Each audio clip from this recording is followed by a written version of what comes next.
आशा करता हूँ आप सब बहुत अच्छे होंगे। मेरा नाम है सिद्धांत अग्निहोत्री। स्टडी IQ पे आपका बहुत बहुत स्वागत है। दोस्तों, ये शुरू हुआ था जब भारतीय सरकार, इंडियन गवर्नमेंट ने 59 चाइनीज ऐप्स को बैन किया और अभी पिछले हफ्ते 118 ऐप को बैन कर दिया। 59 जब बैन किया था तो टिकटॉक सबसे बड़ा था। 118 को जब बैन किया तो पबजी सबसे बड़ा था। और अब स्टेट्स भी ऐप्स को बैन कर रही हैं, गेम्स को बैन कर रही हैं। वैसे तो 59 और 118 ऐप को इसलिए बैन किया गया है क्योंकि इनसे खतरा है, हमारी सॉवरेनिटी, हमारी इंटीग्रिटी को खतरा है, हमारे डेटा को खतरा है। क्योंकि जो डेटा होता है वो जहां पे स्टोर होता है भारत में नहीं है, सर्वर चाइना में है ना। तो ऐसा है कि इसलिए बैन किया कि खतरा है। लेकिन आंध्र प्रदेश सरकार ने पोकर और रमी को इसलिए बैन किया, खतरा नहीं है, उन्होंने इसलिए बैन किया कि युवाओं पे खतरा है। ऐसा नहीं कि स्टेट में या कुछ सर्वर की प्रॉब्लम है, युवाओं पे खतरा है। क्योंकि दोस्तों, रमी पोकर मैंने तो खेला नहीं आज तक, लेकिन रमी पोकर में पैसे का इन्वॉल्वमेंट होता है। तो इसलिए ये ब्रेन वॉशिंग चल रही है, ये सही नहीं है, यूथ गलत डायरेक्शन में जा रहा है। तो दोस्तों, ये स्टोरी क्या है हम देखेंगे। छोटा सा टॉपिक है। इंस्टा पे मैं आ गया हूं, जाके फॉलो करिए, क्योंकि आप लोग एक साल से मुझसे कह रहे हैं इंस्टा पे आइए। यूपीएससी के स्मार्ट कोर्सेस आते हैं, आप स्टडी IQ का ऐप डाउनलोड करके इनको अवेल कर सकते हैं। और ये मेरा टेलीग्राम चैनल है, अभी 10,100 कुछ सब्सक्राइबर है, तो आप ये सब्सक्राइब करिए। यहाँ पे मैं PDF डालता रहता हूँ। तो आंध्र प्रदेश सरकार ने, इनकी कैबिनेट ने ये प्रपोजल, मतलब basically Andhra Pradesh gaming act को अमेंड करके ऑनलाइन गेम जैसे रमी हो गया, पोकर हो गया, जो मनी ट्रांजैक्शन, जो भी गेम मनी ट्रांजैक्शन, क्योंकि बहुत सारे गेम्स होते हैं जिनमें आप पैसा कमा सकते हैं। रमी पोकर तो एक तरीके से ये जुआ है ना। अगर आप पैसे भी खेलेंगे तो रमी पोकर तो एक तरीके से जुआ है। और गैम्बलिंग तो किसी भी तरीके से अलाउ की ही नहीं जा सकती। इट्स वेरी अनएथिकल, सही नहीं है। देखो, जुआ ऐसा होता है, इंसान को, मतलब होता क्या है कि ज्यादातर लोग शॉर्टकट में बिलीव करते हैं कि पैसा उनको मिल जाए। शुरुआत में तो बड़ा मजा आता है, लेकिन धीमे धीमे ना आपका सब कुछ लुटने लगता है। ये एडिक्शन की तरह है। तो अगर आप इस, मतलब ऐसे गेम्स खेलते हैं या जुआ खेलते हैं तो बिल्कुल हट जाइए, क्योंकि अल्टीमेटली सब कुछ लुट जाएगा आपका। भाई, बकायदा कसिनो जो चल रहे हैं, ये तो बहुत बड़ा बिजनेस है। कितने अमीर है ये लोग, और इनका पैसा कहां से आया है? यही जो एडिक्टेड हो जाते हैं ना, उनका पैसा निचोड़ के, आम जनता का पैसा निचोड़ के ये लोग फिर लगाते हैं। तो कहने का मतलब ये है, इस तरीके के जो गेम्स होते हैं ना, ये एक तो एक ऐसा शॉर्टकट आपको प्रोवाइड करवा देते हैं कि चलो आपको शॉर्ट टर्म पैसा मिल जाएगा, लेकिन लॉन्ग टर्म में ये बहुत ज्यादा हानिकारक होता है। अब जो बच्चा 16-17 साल का है, उसको इन सब बारे में ज्यादा मालूम नहीं है, उसको पढ़ाई करनी चाहिए, लेकिन वो इन गेम्स में इन्वॉल्व हो जाता है, उसके पास पैसा आ रहा है और ये बाद में आदत डेवलप हो जाती है। तो यही सरकार ने देखा है। और इससे पहले दोस्तों मैं आगे बढ़ूं, ये कोर्ट ने भी ऑब्जर्व किया था। ऐसा नहीं है सरकार ने, मैं आपको थोड़ा सा कहानी बता देता हूं। अभी जुलाई में जो मदुरई बेंच है ना, मद्रास हाईकोर्ट की, उन्होंने ये ऑब्जर्व किया था कि सेंट्रल और स्टेट गवर्नमेंट ऐसे लॉ पास कर सकती हैं जो इन गेम्स को बैन कर दे, जैसे रमी हो गया, कार्ड गेम्स हो गया और बाकी पोकर हो गया। स्टेट गवर्नमेंट्स, राज्य सरकारें ऐसे लॉ पास कर सकती हैं।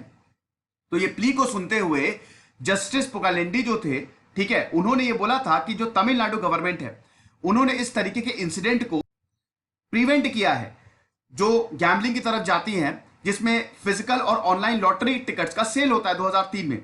और इन्होंने ये भी बोला था, कोर्ट ने उस समय ये बोला था कि ये तो जो कंटेम्प्रेरी ऑनलाइन गेम्स होते हैं, जैसे रमी होते हैं, कार्ड गेम्स होता है, बहुत सारे ऑनलाइन गेम्स जो हैं, ये एक तरीके से लोगों को बहका रहे हैं। These online games has seen people squandering money. और ये भी बोला था कि इसमें जो यूथ है, यूथ पे ज्यादा फोकस किया था, वो बहुत ज्यादा इफेक्ट होता है, उनका टाइम भी जाता है और थिंकिंग कैपेबिलिटी भी जाती है। तो ये इसका जो कंसीक्वेंस होता है, that is very bad. Society पे जो कंसीक्वेंस होता है वो सही नहीं है। तो कोर्ट भी इसको लेके, इन गेम्स को लेके बहुत उन्होंने अच्छी प्रतिक्रिया नहीं दी। किसी को भी, कोई भी इंटेलेक्चुअल है वो अच्छी प्रतिक्रिया नहीं देगा। तो इन सबका नतीजा ये हो गया कि आंध्र प्रदेश कैबिनेट ने बोला कि अब हम इन गेम्स को बैन कर देंगे। अब रिस्पॉन्सेज आए। मारुति शंकर जो है managing director of 7 Seas Entertainment, उन्होंने बोला था कि हम इस मूव को वेलकम करते हैं। कोई भी ऐसा गेम जो है जो मनी ट्रांजैक्शन को इन्वॉल्व करता है और जो युवा है उनको गलत रास्ते पे ले जाता है, ये सही नहीं है। इसमें लोगों के पैसे जाते हैं। मैंने बताया ना कि आपको शुरू में तो बड़ा मजा आएगा, लेकिन बाद में आपके पैसे जाने लगेंगे। लेकिन अब तो आपको एडिक्शन लग चुका हो, और चाहे वो गेम हो। भाई गेम क्या है, गेम में भी तो आप जुआ ही, ये रमी और पोकर में तो एक तरीके से जुआ खेल रहे हैं ना, फर्क थोड़ी ना है। यही चीज आप कसिनो में जाके करेंगे। ठीक है, राज कुंद्रा जो सीईओ हैं वियान इंडस्ट्रीज के, उन्होंने बोला कि ये फैंटास्टिक डिसीजन है, और ये मैं शुरू से ही कह रहा हूं कि इस तरीके से आप रेगुलेट करिए। और मैं तो ये तक वेट कर रहा हूं कि बाकी राज्य इन गेम्स को लेके क्या डिसीजन लेते हैं। अच्छा, जो मैंने आपको इतना भी लंबा चौड़ा लेक्चर दिया, सरकार ने भी यही बोला है। सरकार, आंध्र प्रदेश की सरकार ये बोल रही है कि जो ऑनलाइन गेम्स हैं, they lead to unhealthy tendencies. Society में अनहेल्दी टेंडेंसीज, वही जो अभी मैंने आपको इतना बताया, सोसाइटी के लिए सही नहीं है ना। तो इसीलिए स्टेट कैबिनेट का ये डिसीजन है कि युवाओं को गलत रास्ते पे जाने से रोका जाए, इसलिए हम इसको बैन कर रहे हैं। अब दोस्तों आप देख लीजिए, बैन हो गया है ये। अब सजा क्या है देखो, अमेंड किया है यहां पे आंध्र प्रदेश गेमिंग एक्ट को।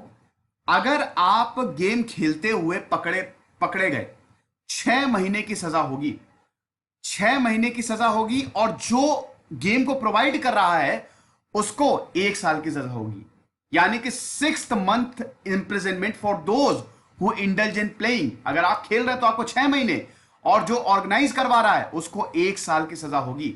ये तो पहली बार।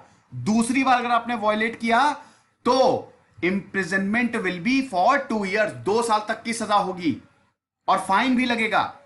वैसे आपको बता दूं कि आंध्र प्रदेश की पॉलिटिक्स को मैंने पूरा डिस्कस किया है, चीफ मिनिस्टर सीरीज देख लीजिएगा। आंध्र प्रदेश क्या, सारे स्टेट्स की पॉलिटिक्स की मैंने डिस्कशन किया हुआ है। अब अभी जो चीफ मिनिस्टर है आंध्र प्रदेश के, वो है वाई.एस. जगन मोहन रेड्डी, और इंफॉर्मेशन मिनिस्टर है पंडी वेंकटरमैया। तो उन्होंने बोला है कि जो ऑनलाइन गेमिंग है ना, ये यूथ को डैमेज कर रहा है और मिसलीड कर रहा है। तो इसीलिए हमने डिसाइड किया है कि इन सारे गेम्स को बैन कर देंगे। अब आप ये देखिए कितना ज्यादा जो है वो रेवेन्यू जनरेट होता है। ये बता रहे हैं इंडस्ट्री रिपोर्ट्स के हिसाब से कि ऑनलाइन रियल मनी गेमिंग जो है ना, देखिए 2200 करोड़ का रेवेन्यू जनरेट करती है, और हर साल ये 30% से ग्रो कर रही है। स्मार्टफोन आ गया है हमारे पास, तो हर साल 30% से ग्रोथ कर रही है। केपीएमजी की रिपोर्ट ये बताती है 2200 से सीधा ये 12000 करोड़ तक जाएंगी। मतलब अगले 3 सालों में ये 6 गुना बढ़ जाएगी। तो ऑनलाइन गेमिंग इंडस्ट्री जो है ना, वो बहुत तेजी से ऊपर जा रही है।